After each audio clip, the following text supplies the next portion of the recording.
Welcome to the CCHT Amateur Hours, where we are professionals. We are professionals. And just so you know, I was being fluffed before we started recording here. The Grinch does not have smooth hair. We're doing this for the children. Meh. Anyway. As we record this, it is Christmas Eve morning. 2023. Yep. So December 24th. December 24th. Merry Christmas Eve. Merry Christmas to all who celebrate. It's our Christmas episode, so we should show a little bit more energy and happiness here. Woo! Okay. Here we go. Yeah. Okay. Wherever you are, wherever you may be watching this, you probably are catching this after the Sunday and Monday of the week. So we hope that you did have a wonderful Sunday or Monday and got to spend time with loved ones and got to ignore the ones you don't like. We hope that it was at least a low drama period of time for you, that you were able to relax and enjoy. And you wore silly clothes and you had good times. Drank some eggnog-laced coffee. Or coffee-laced eggnog or something like that. We do have that episode. We actually planned this one too. So we yes, actually we did. This we is a delayed one. Just very quickly, as for projects, we're, just writing. That's all. Just writing. JT is writing. Yep.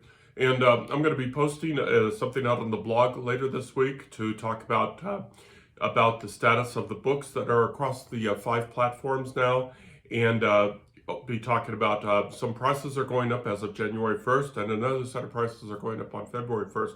Maybe not the most fun thing you want to hear on Christmas Eve, but I just want to give folks warning that if they want to get out there and get some books, now is the time to buy them up. Yes. So, grab them while you can, because, prices.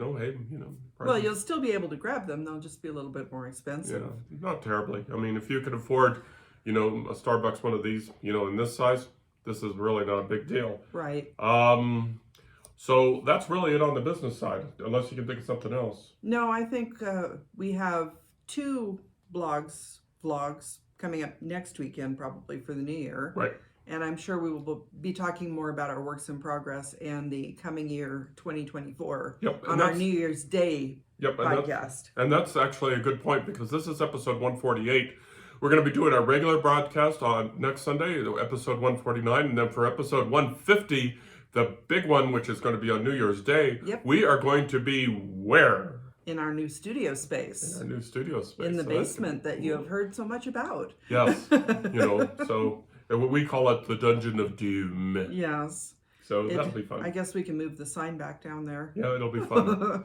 So we're looking forward to that. So we're going to give that all a shot. So we're looking forward to that. Woo! Yay! We have a few changes coming up. Yep. So 2024, going to be a very exciting year. We are really looking forward to this time. Yes. So exciting. Right. Exciting. So let's see. Shall we get to the gist of this episode? Yep. The working title of this podcast, as you may have seen, and I don't know if it's still true, is either parody or comedy or homage or anything like that. And we prepared for this by watching 3 more Christmas movies. Yes. And we went in a direction. One of them was completely new to us. Yeah, one of them was completely new to us, and we went in a different kind of direction than we usually do. Usually, we like the Charlie Brown Christmas, and Santa Claus is coming to town. But we went in a different direction because even though our production values, we decided we wanted to prepare for this podcast. We went in this very specific direction. So we did 3 new, not 3 new Christmas movies, but we did 1 new one and 2 that we've seen before, though it's been a while since long time. And before we do this, we're going to preface this by saying that it's easy to see why some of these may be part of a Christmas tradition. Yes. So like Christmas Vacation, It's a Wonderful Life, and so on and so forth. These movies will probably never be part of our Christmas tradition, and we're not grading them that way. We're just saying that there's something that tied these all 3 together. And since this is a writing podcast, we wanted to talk about, the parody or homages, the salutes to Christmas. And, and of course, if you saw the social media, you already know which these 3 movies are. And those 3 movies are Elf, Gremlins, and... Scrooged. And what? Scrooged. Um, and so, so they're not really what you might call the traditional Christmas movie. In fact, Gremlins is probably really kind of borderline because it's more of a horror movie that happens at Christmas, but it's so infused with Christmas themes. Right. And homages and parodies of Christmas, like the other two, it's kind of gets looped into the Christmas season.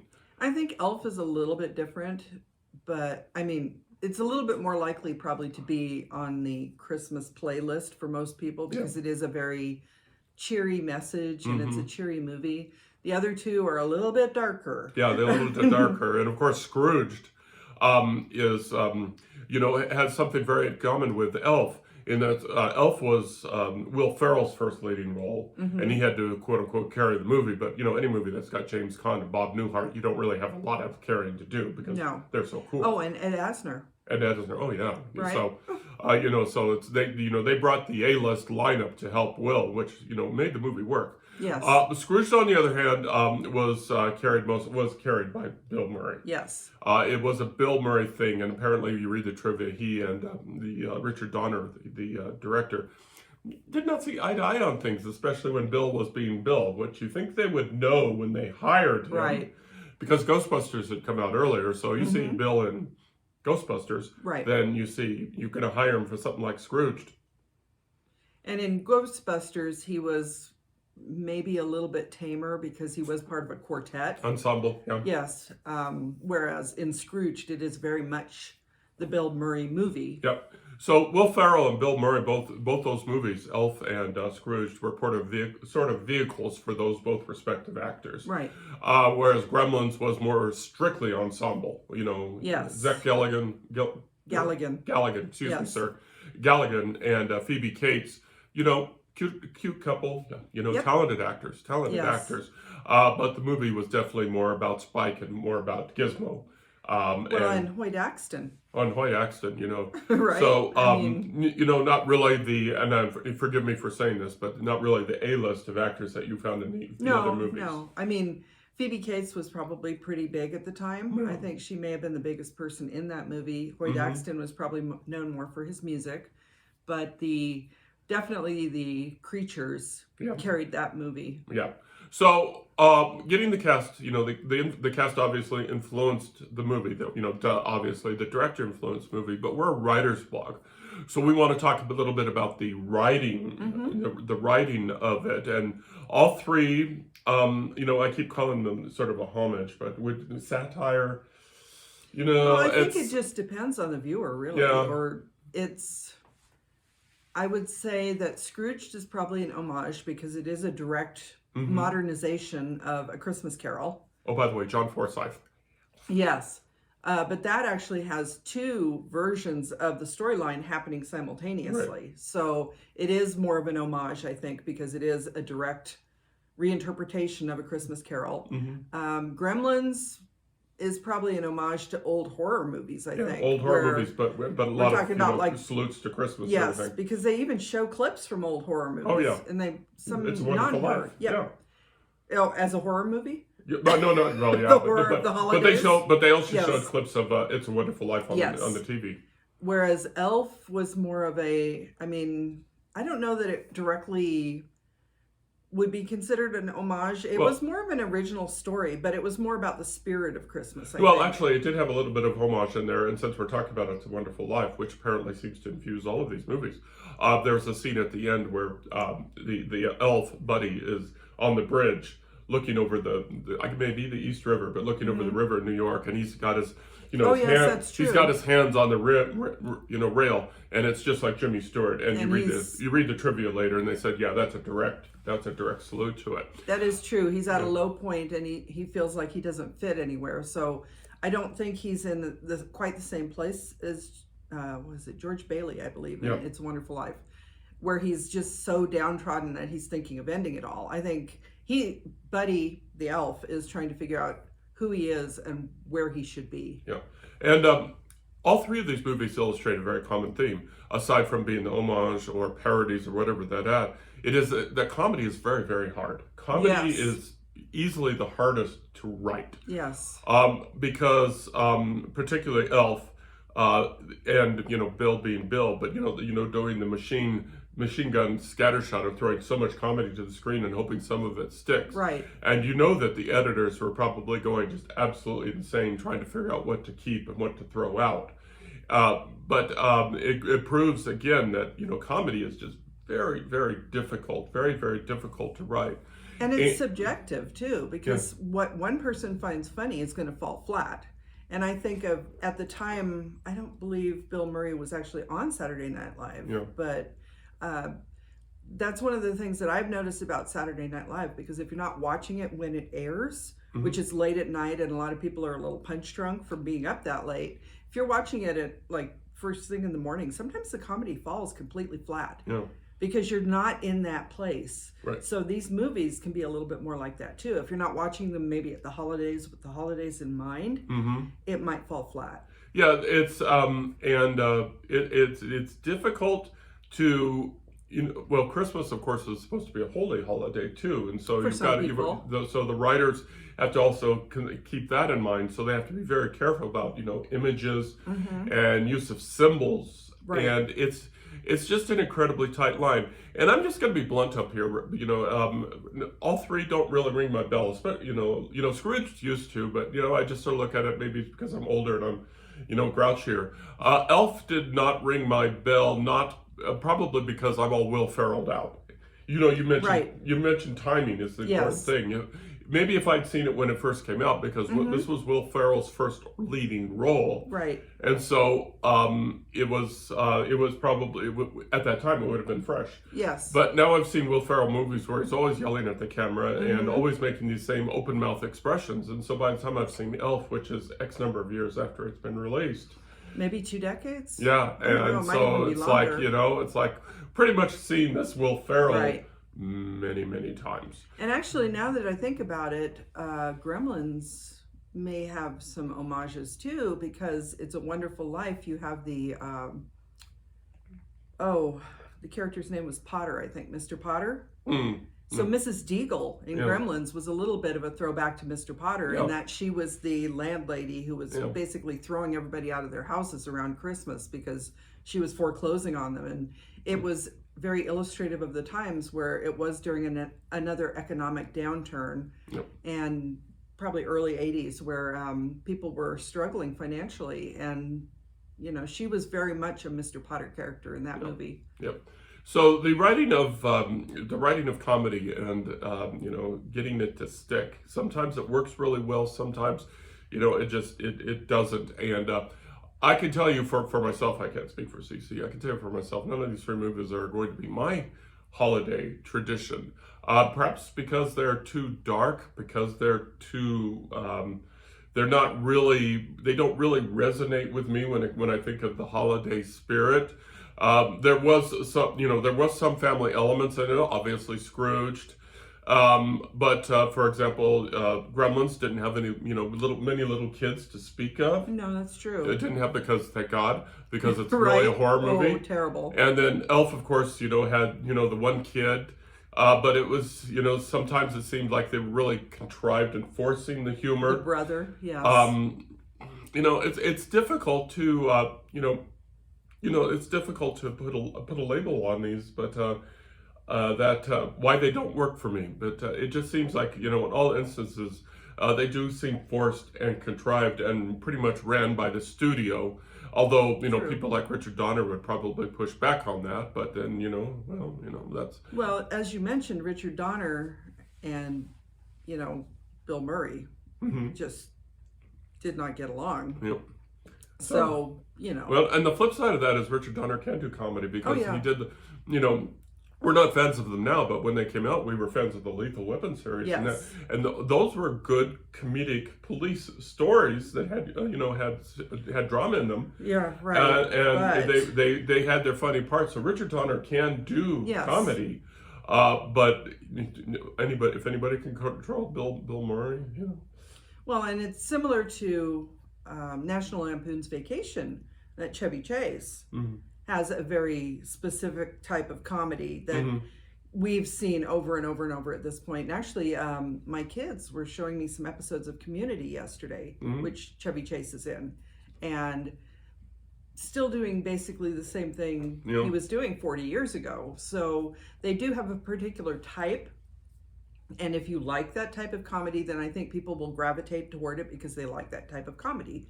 We're probably more of we're not in it for the particular actor. We're more interested in the story, and that's where the writing aspect comes in. Yeah. So that may be where the line is we weren't caught up in the main actor, Bill Murray or Will Ferrell. We were more looking at the writing, and maybe that's why these didn't really gel with us as much as they could have. And again, that doesn't make them good or bad. It's just that it's not going to be part of my Christmas tradition. Right. And that's another thing that we should point out here is that writing is very subjective. And just because someone is popular, and I'm not going to mention any names, but there is one particular author right now who is incredibly popular, who is getting a lot of pushback because of the problematic nature of their writing. Yeah. And it is, sometimes everybody wants to be on the trend with the latest, hottest thing. Whereas, and I think that may have been the case when these movies came out because they were new, they were fresher, and maybe it wasn't the humor, maybe it was everybody was kind of riding the trend of, oh, hey, I need to see this movie because everybody else loves it. I want to find out what's going on. So some of that kind of plays into it where somebody hits the right place at the right time, and the writing is good, it stands up, but maybe it's not as good as they originally thought it was. Yeah, comedy is hard. It's very hard. Comedy is just difficult, and sometimes when egos take over, it just really just shoots down. But sometimes the egos bring up the material too. And again, we just go back to Ghostbusters, and where the ensemble cast was able to elevate that. And when you have somebody who's complete surprise as a comedic actress like Sigourney Weaver, who more than easily held her own against some egos in that set. Oh yes. So. But Sigourney Weaver, at that time that Ghostbusters came out, had been playing some very strong female characters. Right. So even though this was a little different for her in that she went in a comedic direction, she was, it was not a surprise to see her playing this character because she does end up being a strong component of the story. Okay. I don't know really much more we have to say on that subject. Well, I think we can kind of harken back to the earlier movies that we watched, like Christmas Vacation and Die Hard. Die Hard in particular, really well written. Not a lot of people still argue over whether or not Die Hard is a Christmas movie, and that's a hill I will die on. It is a Christmas movie. And talking about actors carrying the movie, Alan Rickman, Bruce Willis, the two of them together made a great team, and it really made the movie that much better. And there were comic elements to that too. And and we dropped it in here too, but Lethal Weapon did occur at Christmas. And that doesn't enter into the Christmas movie discussion like Die Hard does. No. But again, they were, it was just set, and it worked. Right. Because again, Danny Glover and Mel Gibson at the time they were both strong actors that were able to take the material beyond the way it was written. And they had good chemistry. And that's something too that I think that we overlooked is in these three movies that we saw recently, Scrooged and Elf and I keep blanking on the third one. Gremlins. Gremlins, yeah. Did you really pick up any chemistry at all? Maybe between Phoebe Cates and Zach. But yes, they were cute. They were cute, but really didn't pick up a lot of chemistry there, did you? No, I think in those cases, especially in Gremlins, I feel like the humans fell by the wayside with the character creation because the characters came out great. Yeah. And Gizmo, if anybody had a Furby. Yeah. Gizmo is very much like a Furby, which can be very creepy, but it's got the cute, wide-eyed, Gizmo, I think, really carried the movie, with Spike being the anti-hero maybe, because, some people might have really thought Spike was cool, but it was, I think that one kind of pushed the human actors into the background. Scrooged, I didn't think they had a lot of chemistry, except Alfre Woodard and her family. Yeah, Alfred. Aside from that, but Alfre Woodard. I know she elevates everything. She's a god. If they'd made the movie from Alfre Woodard's point of view, that would have been awesome. That would have been awesome because Alfre Woodard, Alfred Woodard can fall on water and make it champagne. Mm-hmm. Okay, we're gonna shift here a little bit, and because it is Christmas Eve, and pretty soon Santa's gonna be coming down the chimney here. Woo! So we're gonna talk about childhood memories now, because it is that time of year, and so we're not gonna talk about our children's childhood memories, No. because they have their own perspective on what makes a happy, Merry Christmas. But as a child, maybe not a specific memory, but what was a favorite time? What was the favorite part of Christmas, overall?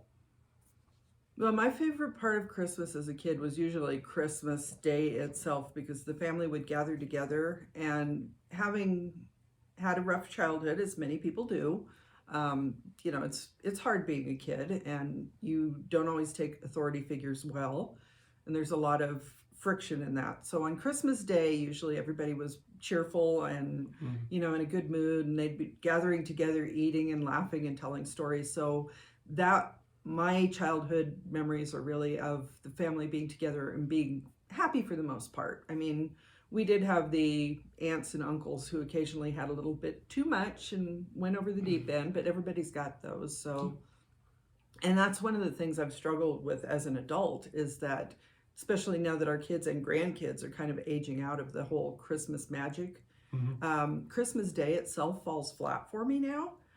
But I'm feeling more of a glow across the season, because my life is more balanced, and I'm not having the feeling that, I got to look forward to this one day that's going to make me happy, because I'm happy all the time now. You happy for me, it's very similar. Again, rough childhood. Don't need to dwell on that. But it was a very, very unstable. The phrase was always going to be, when we settle down, because, me as a child, me and my sister as children, we would say, why can't we do this, or why can't we have that? And it's always, the answer was, well, when we settle down. But one part of the year that was always settled down was Christmas. It was always Christmas. And, and Thanksgiving. Thanksgiving used to be my favorite holiday. But Christmas was, because Thanksgiving was Christmas without the presents. Right. So you could just focus on family. But Christmas, of course, was meant going to Grandma and Grandpa's house over by the University of Nevada. Go Pack. And go Pack. Go Pack.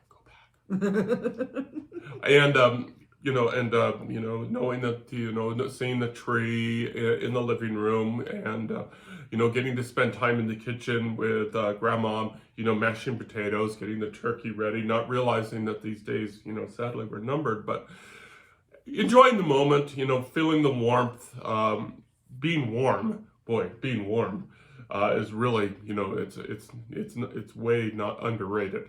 And, knowing that there's going to be a full meal, and that, the grandparents are going to be there, and my mom and whoever she was married to was going to be there at the time. It was, or not. And just, having that warm feeling, one or 2 days, Thanksgiving and Christmas out of 365 was pretty cool. And so, when we read about families having struggles this time of year, it resonates. It resonates, because we understand. Yep. And I don't mean to make that a downer. What I do mean to make it is make it as an up thing. That is, it's possible that one day makes the year, or 2 days make the year, and sometimes that was just the coolest time of the year. Right.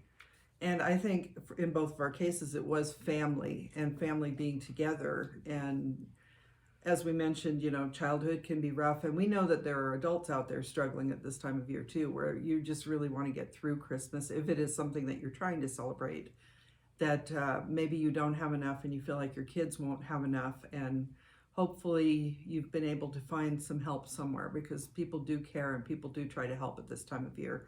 And I think that's really the magic of the season that we need to carry forward, is that not just for the holiday season, but all year round, people do need help, and we need to try to be supportive to each other as much as we can. Yeah, and you'll notice that something Cece and I didn't say is we didn't talk about the specific presents we got. We didn't talk about the specific toys or records or anything that we got there. We talked about being with adults, and if you are in that category of struggling, the thing that you can give your kids the most is give of yourself, give of your good self on that Christmas holiday. And try to suppress the dark side, give that light side, make a lifetime memory, because that's what I think sounds like what we have in common. It sounds like what the adults did in our lives is they tried to make at least, 1 day or 2 days, something, traditional and something, a lifetime memory, which obviously it stuck. And that may be one of the reasons I go so nuts at Christmas with the Christmas trees and everything, because they're a symbol of the happy memories that I remember. Mm-hmm. It's not so much about the commercial aspect of it, though. I mean, commercialization you can't avoid these days, or even then you couldn't avoid it. So I think one of the reasons I go so heavy on Christmas is because I do love the symbolism, even though we are not traditionally celebrating it in a religious sense, where people have been talking about Epiphany and leaving their trees up until like January 6th or so and things like that. Basically, I'm at the point where I'm going to leave my trees up as long as I feel like I'm having them up, because I like them. Yep. And it brightens everything, and it does. It's just cool. And you should see the tinsel bomb that is our tree. Tinsel that we've had our entire marriage. Well, that's a quick story we can tell. Go ahead. So our first Christmas together as a married couple, because we had spent the previous Christmas together before we were engaged. But we were a young couple. We were expecting our first child. JT was in the military, and I was working part-time fast food, so we didn't have a lot of money. We were living in a furnished apartment that was some of the worst 70s furniture in the world. It was orange and brown shag carpet and plaid sofa. It was not a cheerful place. It wasn't pretty. We had no air conditioning, and the radiators didn't always work properly. So it was, and this is Nebraska during a Nebraska winter. So we kind of sound like a story in ourselves. So we had not expected to get a Christmas tree because we needed to save money to pay bills, and even a little Christmas tree was going to be beyond us, basically. And so we didn't even see each other much because you were working shifts, and sometimes it would be during the day, sometimes swing, and sometimes over the midnight hour. And I was, as a pregnant person who was working, was tired all the time. So, it was a little bleak. And I came home from work one day, and there was a little tiny, probably a little bit bigger than the tree we have in our dining room right now, but you wrote a note to me, something about it's a plastic piece of pine, but it's Christmas, and damn it, we're going to have a tree or something like that. So, and then we bought a little thing of tinsel, probably at Kmart, I'm thinking, where they would come on the little cardboard and you tear off the strands and put it on the tree. And there are still pieces of tinsel on the tree in the living room currently that came from that first tree that we we don't have the tree. We haven't had it for years. But that tinsel reminds me of that first Christmas, and being a young wife and soon to be mother, and 1,500 miles from most of our family, and neither one of us, the first year of marriage can be rough. We're still learning each other. We didn't know each other very well when we got married. So it was that little tree still makes me tear up. That was a special Christmas. It was a special, special Christmas, and it was the first of many. You met first of many. Well, this is our 43rd, 42nd. We get together 81, so yeah, this is our 42nd Christmas together. Yeah, woo! And we're so very happy about it. We are. Yeah. We're coming up on a half a century together. Oh, there goes my back again. Okay. Anyway, I'm going to go get some physical therapy on my back. Oh, I'm feeling things this morning. I went to visit family yesterday, and boy, it takes for introverts, spending a day with everybody basically is tiring. Yeah. So tomorrow, Christmas will be us, nice and quiet and peaceful, and well, aside from the whips and chains, of course. But you don't need to hear anything about it. Smack. See. It will actually be a little bit like our first Christmas, only we have so much more than we had then. It's hard to believe how far we've come. Okay. Anyway, I think we can. I think we've depressed these people. No, I think it's actually positive because we talked about happy memories from childhood. We talked about, even though we were having a rough time, we managed to make a happy memory, and we're still together all these years later. Yep. So we got through the rough times, and you're doing the Yes, sir. right. So that's just to say that if you are having a rough time now, if you are struggling, try to reach out. Right. Find someone to share some time with. There are probably people who are feeling the same way you do, and you can bring each other up. And years in the future, this rough Christmas. And I got a very quick story. So this morning, I went over to Jack to get the morning breakfast, which we always do. And Jack Coffee, by the way, is pretty awesome. And I went through the drive-through, and the two workers there, are working really hard because I think one of them was like a district supervisor because she was taking all sorts of notes and talking about things. And so it's like, so she is the other person hands me the bag, and pretty sure she must have been the manager or something like that. And she says, "Oh, thank you very much." I said, "Merry Christmas!" And they both just lit up, and they both just smiled and said, "Thank you, Merry Christmas to you too." See, it doesn't take much. No. It just doesn't take much. So, Merry Christmas and Happy New Year. And let's all have a great 2024. Yes. And mostly buy all our books. Make us happy. Well, and as you mentioned, 2024, in the United States, it is going to be a rough year. There are going to be a lot of people. What I'm saying is, try to keep the spirit of friendship and, compassion in your hearts as we're going through this rough year, because it's going to be a rough one when we come back around this time next year. Hopefully the worst of it will be over, but we need to get through it together. Let's be kind. Let's be kind to each other. You can check out this podcast and other podcasts in our blog, and of course our catalogs to our books across 5 platforms now: Amazon, Kobo, Barnes & Noble, Apple, and Google Play. Google Play. And we've got audiobooks, we've got paperbacks, and we've got ebooks just out there waiting for you. If you can spend money on something like this, you can spend money on a quick escape and read our books. Please do that, and please leave reviews too. And again, you can check us out at the website at www.carsonhume.com. This is episode 148. We are looking forward to episode 150. 149 will be on New Year's Eve, and when we know the subject, you'll know. I'm guessing it will be, maybe we can watch some New Year's type movies, because there's one in particular that I'm thinking of. Is it a Hallmark movie? Nope. Oh, thank God. It's a classic. What? When Harry Met Sally. Oh, right. I think of that one as a New Year's movie. Yeah, that's a New Year's movie. Okay. Okay. Until then, Cece. JT. Y'all take care of yourself. Y'all have a wonderful Sunday and Monday. If you celebrate, have a wonderful Christmas Eve and Christmas. And whatever your faith, whatever your religion, whatever your beliefs, be kind, be strong, and hang in there, because we believe in you. Take care, y'all. Have a great day.